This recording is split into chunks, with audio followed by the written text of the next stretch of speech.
The paradox of success. Why chasing happiness is a mistake. For most of our lives, we're programmed with a single, overriding objective: happiness.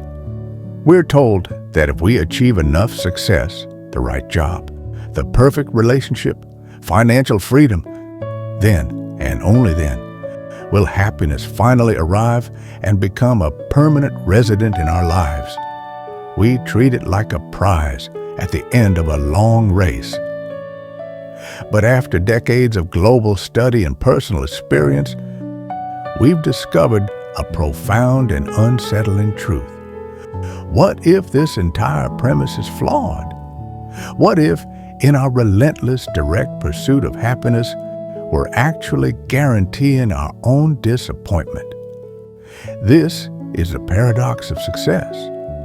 The more directly you chase happiness as an end goal, the more elusive it becomes. Happiness is like a butterfly. If you chase it, it will always fly away. But if you focus on cultivating the garden, it will eventually come and rest on your shoulder.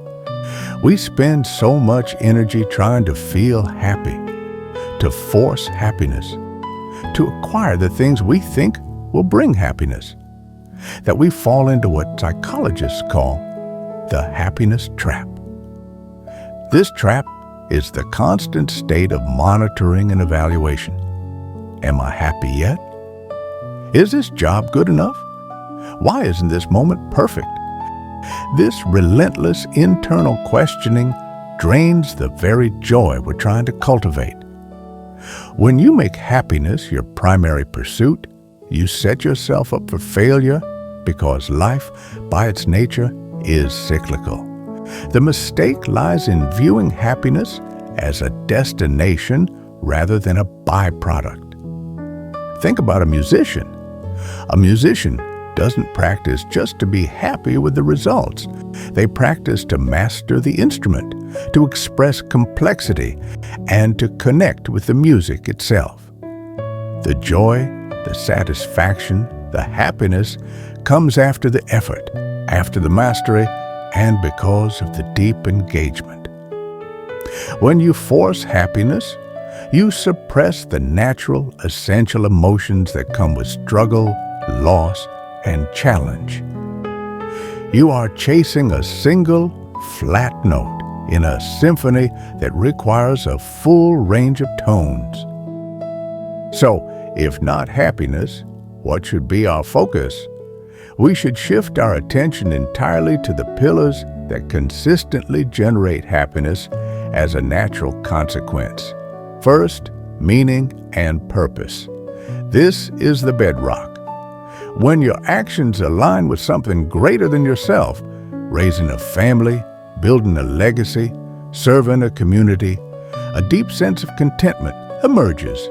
You are pulled forward by a powerful why, and the work itself becomes a reward. Second, growth and competence. Humans are built to overcome. The most satisfying moments in life are often the ones where we realize we are stronger, wiser, or more capable than we thought. When you actively seek challenges, master new skills, and navigate difficulties, the sense of competence and growth releases a profound, resilient form of satisfaction. Third, connection and contribution.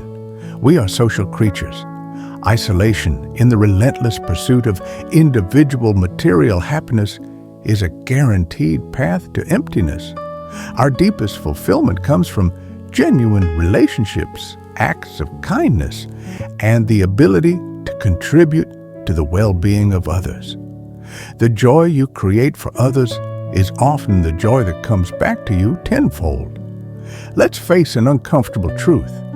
A life without pain, sadness, or struggle is not a rich life. It's an incomplete one. The modern obsession with positive vibes only is a denial of reality. Emotions like sadness, frustration, and fear are not flaws. They are essential messengers. Sadness tells you what you truly value. Frustration tells you where you need to change your strategy. Fear tells you what boundaries you must respect. When you try to block these emotions to remain happy, you lose the message and the opportunity for growth. Happiness, true happiness, isn't the absence of negative feelings. It's the capacity to accept and process the full spectrum of your humanity. This acceptance is the beginning of peace. So how do you stop chasing the butterfly and start tending your garden? This requires a daily shift in focus. Practice active presence. Consciously engage fully with what you're doing right now. Stop using the present moment as a stepping stone to a better future moment. When you're eating, just eat. When you're listening, just listen. Presence grounds you in reality, where true peace is found. Embrace difficulty. Stop praying for an easier life. Instead, cultivate the strength to handle a harder one. View challenges not as obstacles to happiness, but as catalysts for growth and competence. The power of the daily glimmer. Shift your gratitude practice from generic statements to noticing the specific, quiet joys. The taste of your morning coffee, the warmth of the sun, the successful completion of a small task. These tiny glimmers, appreciated fully, compound into durable joy. Start with service. Look for opportunities to contribute outside of your immediate needs. Volunteer, mentor, or simply offer genuine, non-transactional help to someone you know. The moment you are focused on elevating another person's state, your own sense of worth and fulfillment naturally increases. When you focus on these elements, meaning, growth, acceptance, and presence, you will experience a profound difference. Happiness begins to appear unbidden. It might be a quiet moment of profound contentment, a sudden surge of joy from a simple interaction, or the deep satisfaction of knowing you lived authentically and with integrity. This is not the loud, demanding, fleeting happiness the world sells you. It's a more resilient, integrated, and profound form of joy. It is the quiet reward of focusing on process over outcome.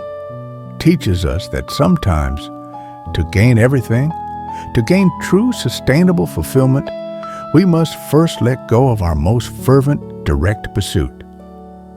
Stop chasing the butterfly. Start building your garden. One meaningful action, one grateful thought, one genuine connection at a time. What's one thing you'll focus on today to cultivate your garden? Rather than chasing happiness directly, share your thoughts below and subscribe for more moral wisdom and life lessons.